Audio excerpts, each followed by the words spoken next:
Bom dia, meninas! Tudo bem com vocês?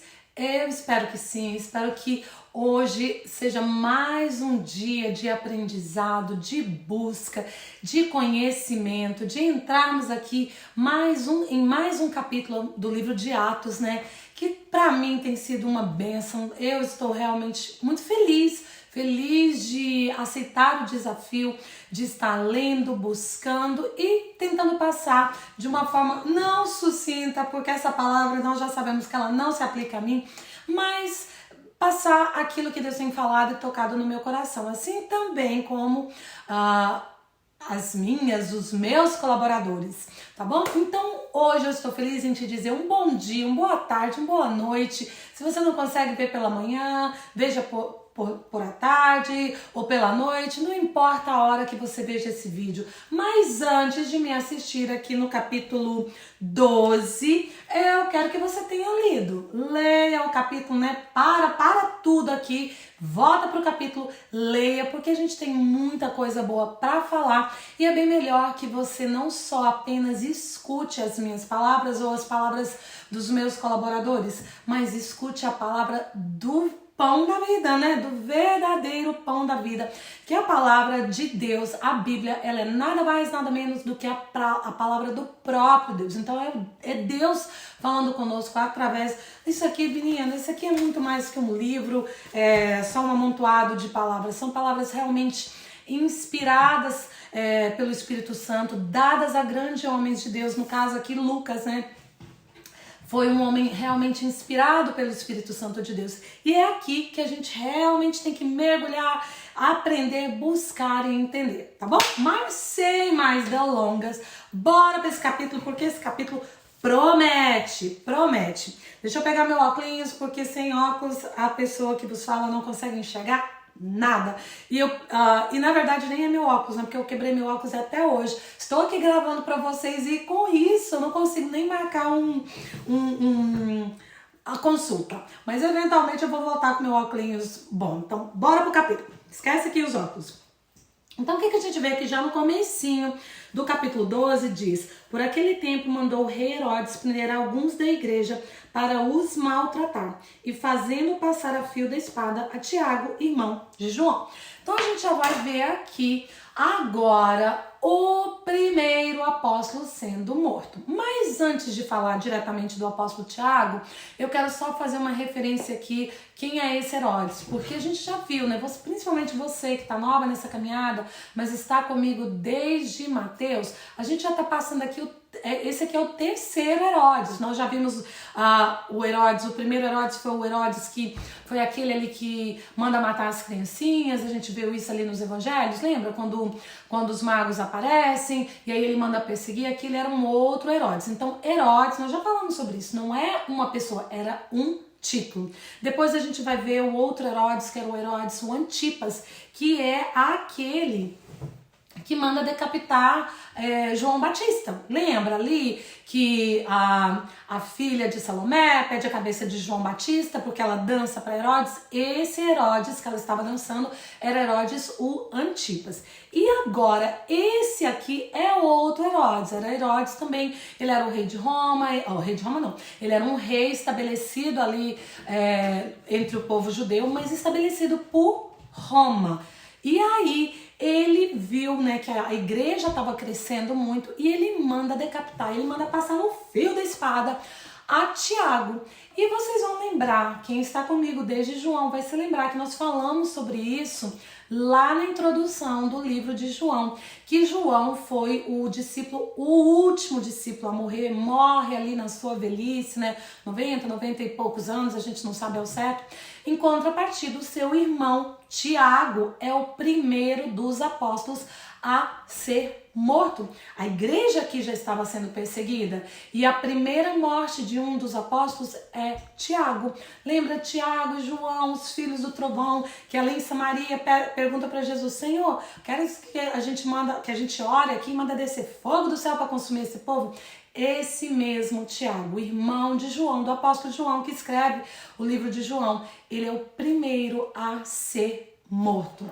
bora pra Bíblia aqui. Então, ele é morto por esse terceiro Herodes aqui, que viu, né, manda prender. E olha só o que vai acontecer aqui agora. Mandou matar Tiago, passa ao fio da espada. Vendo ser isto agradável aos judeus, prosseguiu prendendo também a Pedro. E eram os dias dos pães asmos.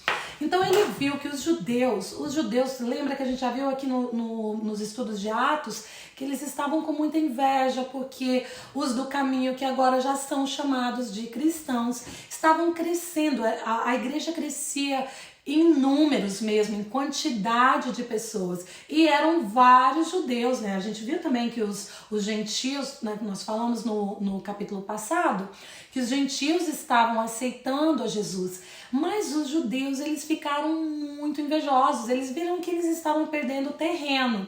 E quando Herodes faz isso, manda matar Tiago, os judeus ficaram felizes. Aqueles mesmos mestres da lei que já estavam tentando perseguir, os mesmos que apedrejaram a Estevão. Então eles ficam muito felizes com isso. E aí Herodes, ele viu que deu uma bola dentro. Dei uma bola dentro, que o povo judeu gostou, tá aqui me aplaudindo, então o que mais que eu posso fazer? Vou perseguir esses cristãos, porque aí eu vou ganhar pontos com o povo judeu. E aí ele manda prender a Pedro. Aqui cita que era a festa dos pães asmos. Então ele vai esperar, na intenção dele, não era só prender,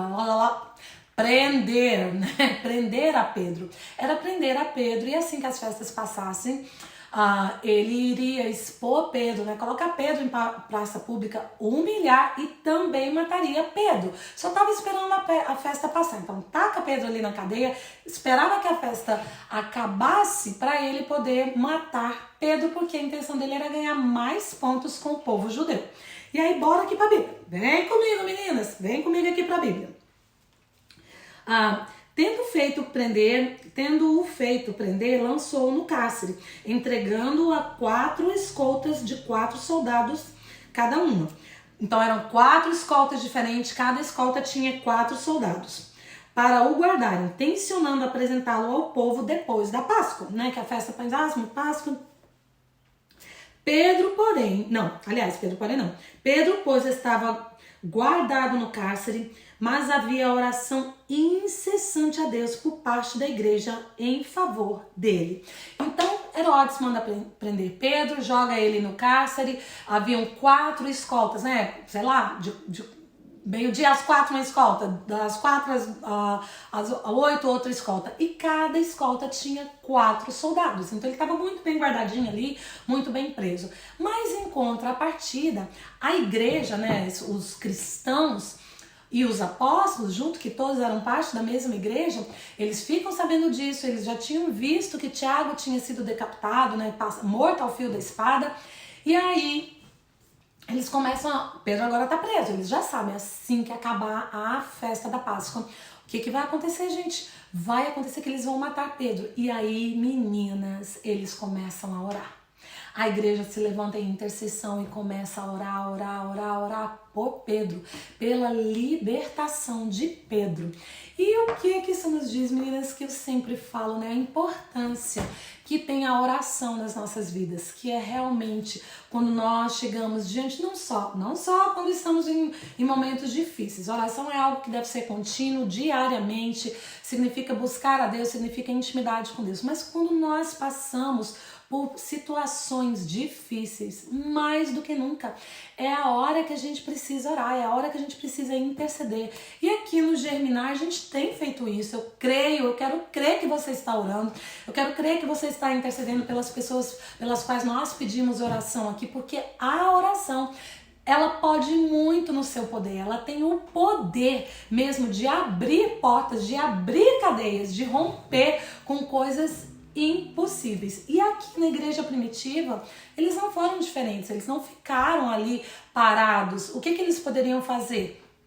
Eles não tinham poder de entrar na cadeia e de trazer Pedro, mas eles poderiam usar uma arma que eles tinham, que é a arma da oração. E aí eles começam a interceder incessantemente pela vida de Pedro.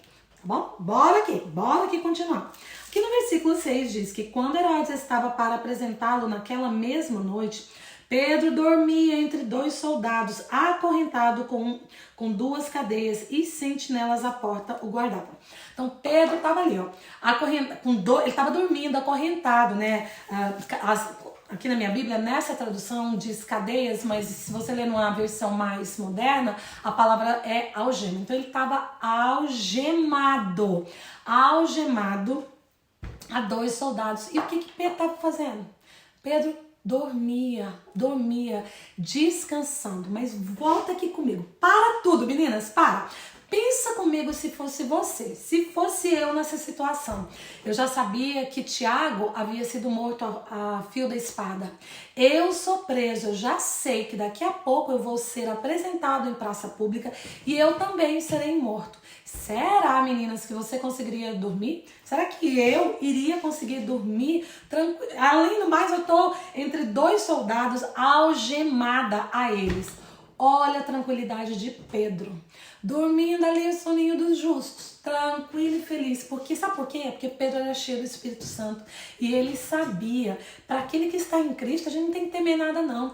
Cristo, Jesus é o Senhor da situação. Pronto, acabou. Pedro não fica ali pensando, meu Deus, e agora? Tiago morreu, eu sou próximo, amanhã vou ser eu, amanhã... Não, Pedro vai dormir descansando no Senhor, sabendo da onde que vem o socorro dele. Acho que é Salmo 4:8, que diz que em paz eu me deito, em paz eu me levanto, porque ele sabe em quem que ele poderia confiar. Pedro vai dormir ali tranquilinho da Silva Salo, sem problema nenhum.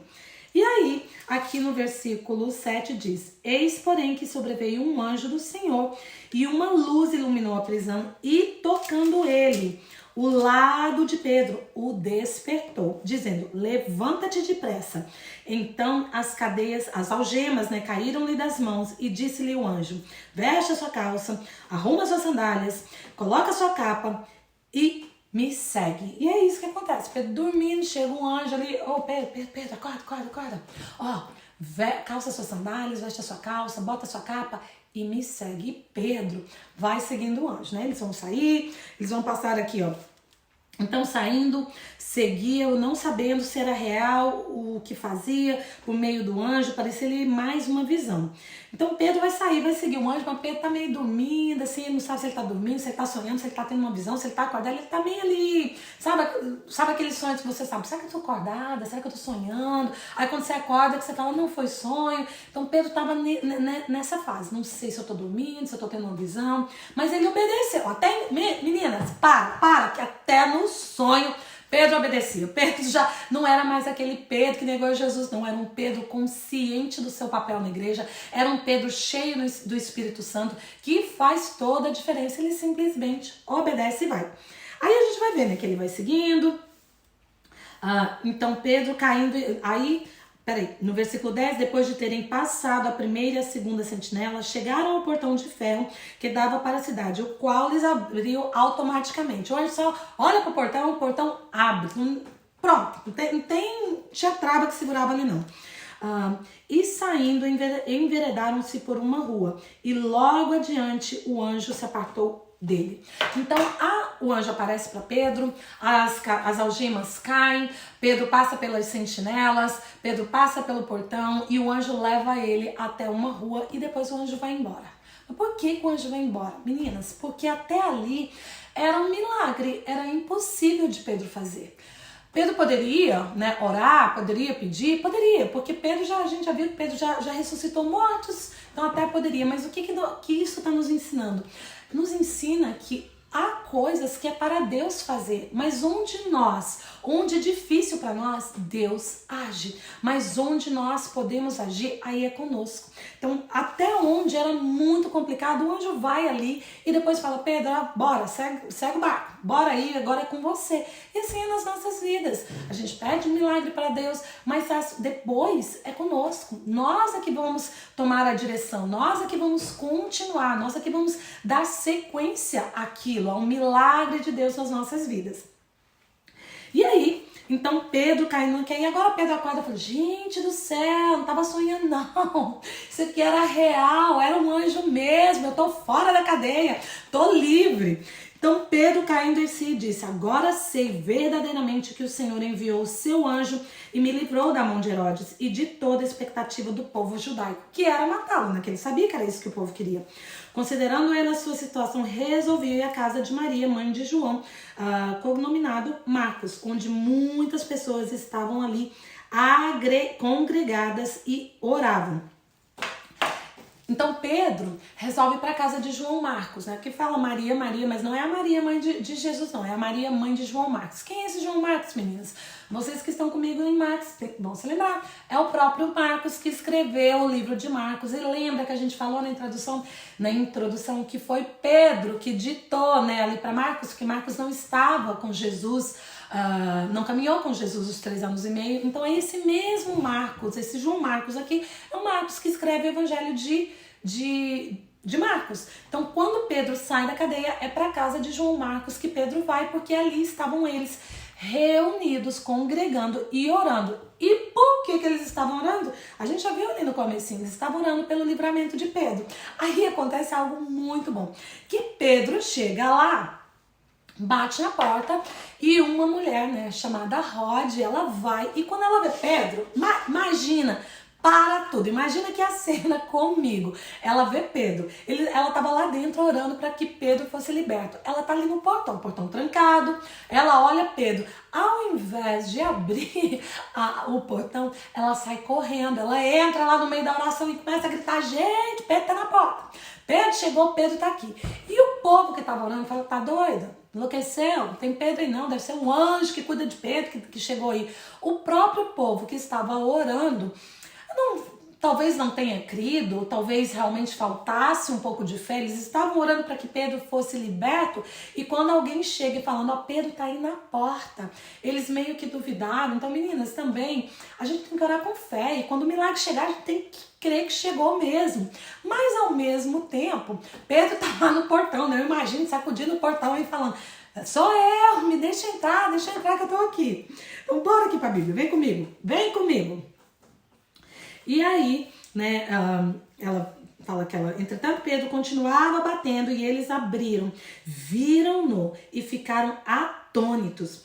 Ele, porém, fazendo-lhes sinais, né, que ficassem calados, né, calma, fica quietinho aí.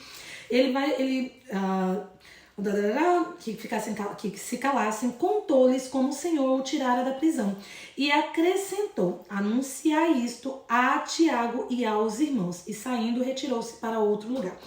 Peraí, então Pedro vai contar para eles o que aconteceu e vai falar para eles, ó, vai lá e conta para Tiago e para os irmãos da igreja. Então agora talvez, né, você que tá nova aqui, peraí, mas Tiago não acabou de morrer ali no começo do capítulo? Não, meninas, isso aqui é outro Tiago. Tiago que a gente vê sendo morto ao fio da espada no começo aqui do capítulo é Tiago, o apóstolo que andou com Jesus. Agora esse Tiago aqui é o Tiago, o irmão de Jesus, que se converte após a ressurreição de Jesus. Então, eram 2 Tiagos. O Tiago apóstolo, que é o primeiro apóstolo a ser morto, e o Tiago, irmão de Jesus, que eventualmente vai escrever o livro de Tiago, que se converte somente pós-ressurreição de Jesus. E esse Tiago, eu já falei nos outros evangelhos, ele tem uma função primordial aqui no estabelecimento da igreja. Ele estava ali em Jerusalém como líder da igreja. Então é a ele que Pedro manda comunicar, ó. Não o Tiago que morreu, é o Tiago, irmão de Jesus. Vai lá e conta para ele o que aconteceu. E Pedro vai para outro lugar, porque Pedro sabia que ainda assim estava correndo perigo. Então o que a gente vê aqui? O que a gente tira aqui desse capítulo? Tiramos muitas pérolas, muitas coisas boas. Eu nem vou dar sequência porque tem muita coisa aqui. Mas a gente vê a importância da oração, né? A importância da perseverança. E quando nós oramos, Deus envia os seus anjos, né? Lembra Salmo 91? Que aos teus anjos dará ordem. Dará ordem para quê? Para vir ao nosso socorro, para vir nos libertar. Não tem algemas, não tem sentinela, não tem ninguém que possa segurar o mover de Deus. E quando nós nos encontrarmos em situações de cadeias, de prisão, né? Eu não estou falando, não me estou referindo a cadeias literalmente, até cadeias literalmente, mas situações que nos aprisionam, que nos mantêm em cárcere. Fazemos assim como Pedro fez, dormir tranquilamente, porque nós sabemos ao Deus que nós servimos, nós sabemos o Deus a quem nós seguimos, nós sabemos o verdadeiro sentido da palavra cristã, que é seguir a esse Deus que pode todas as coisas, muito mais do que nós pedimos ou pensamos, mas ainda assim não esmorecermos e continuarmos orando firmes, crendo que o milagre vai chegar para mim e para você quando nós necessitarmos. Então, meninas, que hoje, se você estiver numa cadeia, numa situação dessa, não desista. Deus não está ao esmo, Deus não está longe, Ele está ali, a uma oração de distância de você, a uma oração, a um pedido de oração. Interceda, ore, peça, mas peça em fé, crendo que o seu milagre vai chegar, que a sua cadeia, ela vai ser, desfeita, e não tem portão, não tem ferro, não tem nada que possa impedir o milagre de Deus na sua vida e na minha vida, amém? Então, hoje a gente termina o capítulo 12, crendo, aprendendo a importância da oração e uma oração com fé. E eu espero que o capítulo 12 realmente possa ter germinado no seu coração uma fé que vai além do que os nossos olhos possam ver, mas vai além porque nós não andamos pelo que os nossos olhos veem, sim, andamos pelo que a palavra de Deus nos diz. E ela nos diz que Ele envia os teus anjos para nos livrar de qualquer cadeia que seja, tá bom? Então que o seu dia seja lindo, abençoado, cheio da presença de Deus, cheio do Espírito Santo e cheio da oração. Ore, interceda, creia que o seu milagre já está a caminho. Deus abençoe o seu dia e a gente se vê amanhã aqui em Atos 13.